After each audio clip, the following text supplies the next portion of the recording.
네, 여러분 반갑습니다. 김동현입니다. 이번에는 그 여러분께 팹리스 업체라고 그러죠.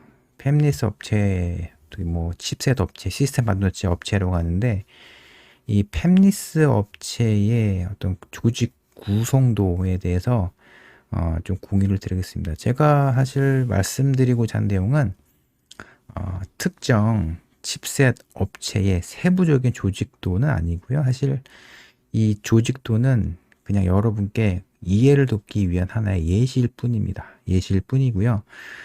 당연히 팹리스 업체 내부의 조직도는 이런 조직도가 아니고 다른 조직도이겠죠. 근데 하지만 여러분께 공통적으로 팹리스 업체, 칩셋 업체 내부가 어떻게 운영이 되고 있는지에 대해서 이 정도는 제가 설명드릴 수 있을 것 같아요. 그러니까 지금 제가 여러분께 보여드린 예시는 그 약간 퀄컴 예시로 잠깐 들었는데 사실 이 구성도보다 훨씬 더 복잡하긴 한데요. 한번 말씀드리도록 하겠습니다. 이 팹리스 업체 같은 경우는 조직도를 이렇게 구성을 하기도 하고 다른 방식으로 구성할 수 있는데 빅테크 업체 같은 경우는 보통 이렇게 구성합니다.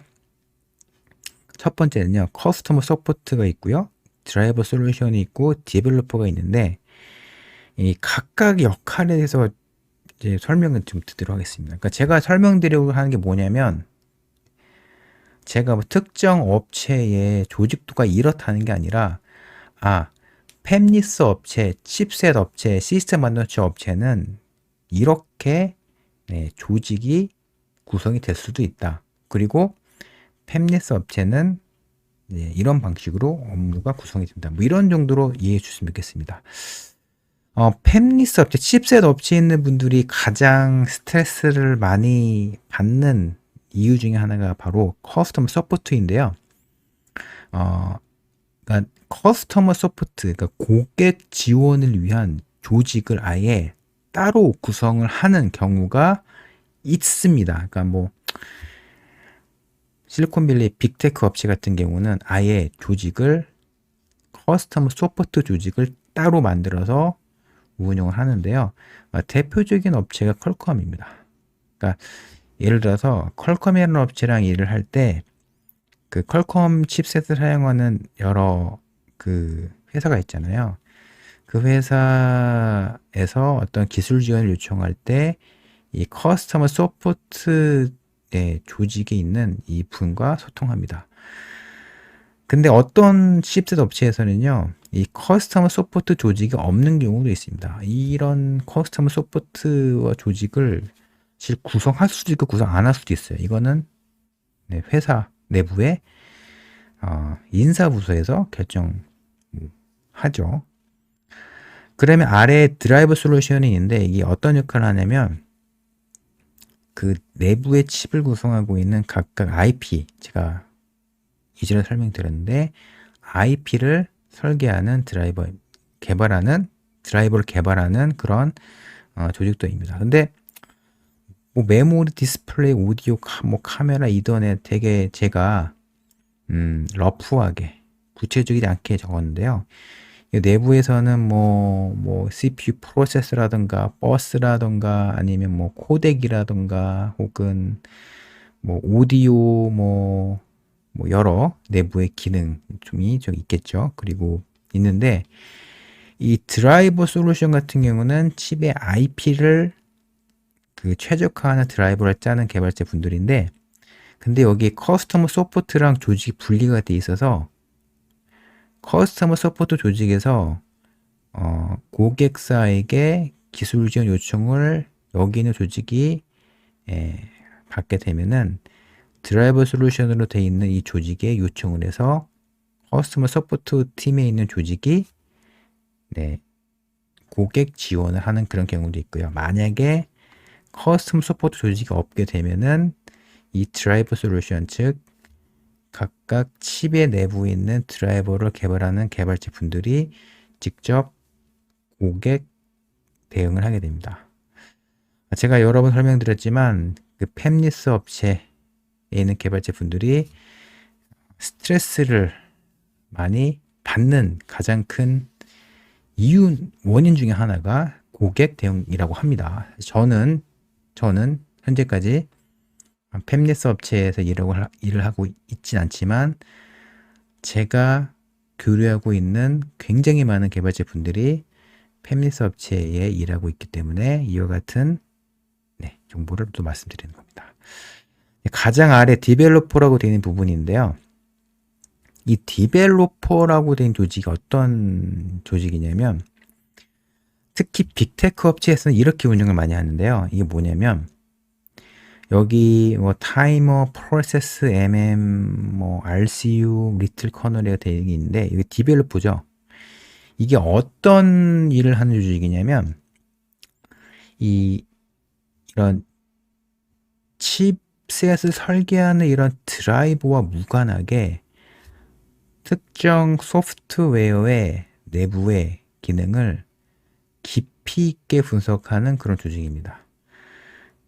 그러니까 이 디벨로퍼 조직 내에서는요, 리눅스 커널 오픈소스 프로젝트를 진행하는 조직이 있을 수가 있어요. 근데 퀄컴 같은 경우는 코드 오로라라는 오픈소스 리눅스 커널 얘기하는 겁니다.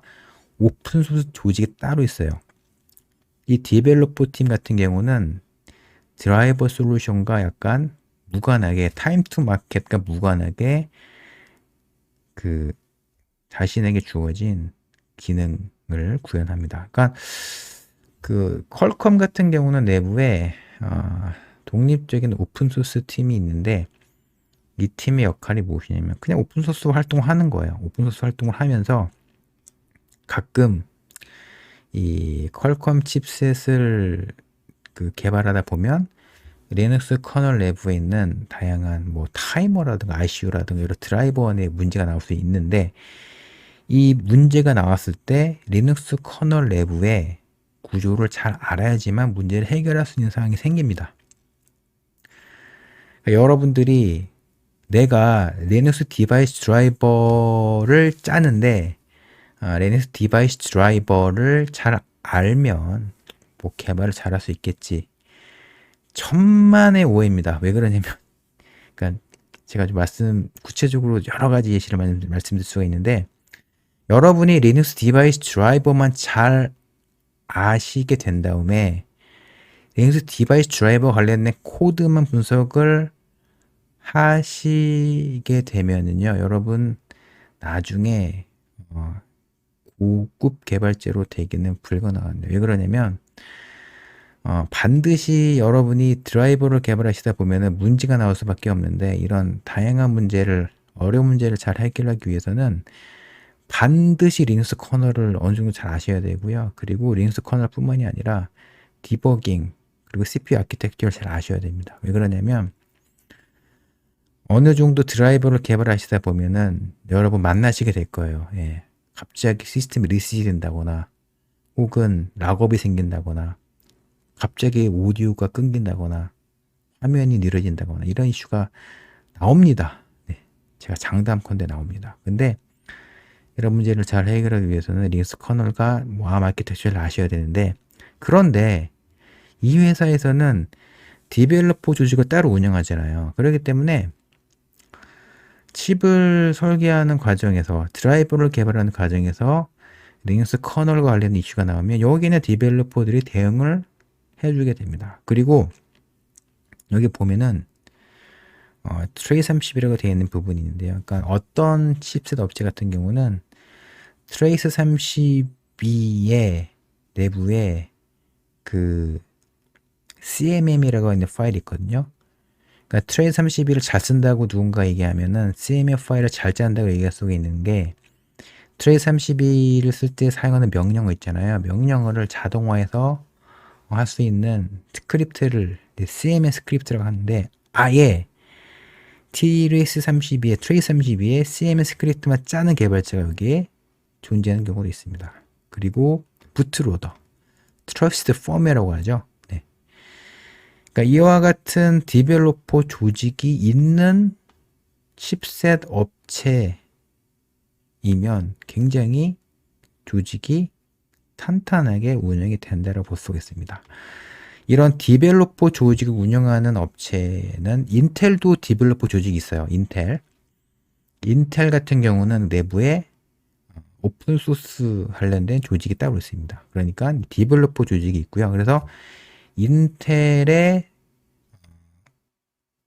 프로세서 칩을 설계를 하는 과정에서 나오는 문제가 있으면 인텔 내부에서 해결을 한다고 알려져 있습니다. 퀄컴도 마찬가지입니다. 근데 다른 업체는 정확히 모르겠어요. 이거는 회사마다 구성하기 나름인데 많은 경우는요. 작게는 5명, 많게는 뭐 50명 이 정도까지 이 디벨로퍼 조직을 운영하는 경우가 생각보다 많습니다. 왜 그러냐면 이런 드라이버를 하게 되면은 나중에 굉장히 풀기 어려운 문제가 나올 수 있거든요. 그렇기 때문에 이런 디벨로퍼를 조직을 운영하는 경우도 있고, 그리고 3명, 5명의 개발자로 이렇게 구성해서 운영하는 경우도 있습니다. 그래서 제가 팹리스 업체 대략적인 조직도에 대해서 설명드렸는데요. 그러니까 여러분은 아마 이런 의문이 생길 거예요. 내가 지금 취준생 입장이라면 나는 지금 어느 조직에 가서 일을 할 수 있을까? 뭐 이런 의문이 생길 수가 있는데요.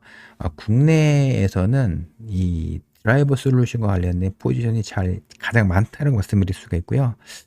커스터머 서포트와 관련된 뭐 일을 하실 수 있지만 제가 알기로는 취준생 분들이 이 커스터머 서포트 관련된 업무를 굉장히 혐오하시기 때문에 아마 안 가실 것 같은데 많은 분들이 드라이버 솔루션과 관련된 일을 할 가능성이 많습니다. 그러니까 국내 팹리스 업체 은근히 요즘 많잖아요. 그 팹리스 업체에 여러분이 진출하시게 되면은 드라이버 솔루션, 그러니까 칩을 구성하고 있는 다양한 IP를 설계하는 드라이버를 여러분이 짜실 가능성이 높습니다. 그리고 마지막으로 여러분이 혹시라도 취준생 분들이 난 디벨로퍼가 될 수 있을까라는 생각을 할 수가 있을 것 같은데요. 국내에 있는 팹리스 업체 중에서는 디벨로퍼 조직을 운영한 경우는 사실 거의 못 봤어요. 많이 못 보고 조직이 크진 않은데 이거는 제가 어떻다고 말씀드리기는 어렵지만 빅테크 업체는 디벨로퍼 조직을 운영하기도 합니다. 네. 이 정도 제가 말씀드릴 수 있을 것 같고요. 그러니까 팹리스 업체에서 어떤 일을 하는지에 대해서 대략적인 정보를 말씀드리는 차원으로 이렇게 조직도 말씀드렸고요. 혹시라도 여러분 궁금한 점 있으면 댓글 남겨주시면 또 소통을 통해서 다양한 정보를 또 공유드리도록 하겠습니다. 네, 여기까지 들어주셔서 감사합니다.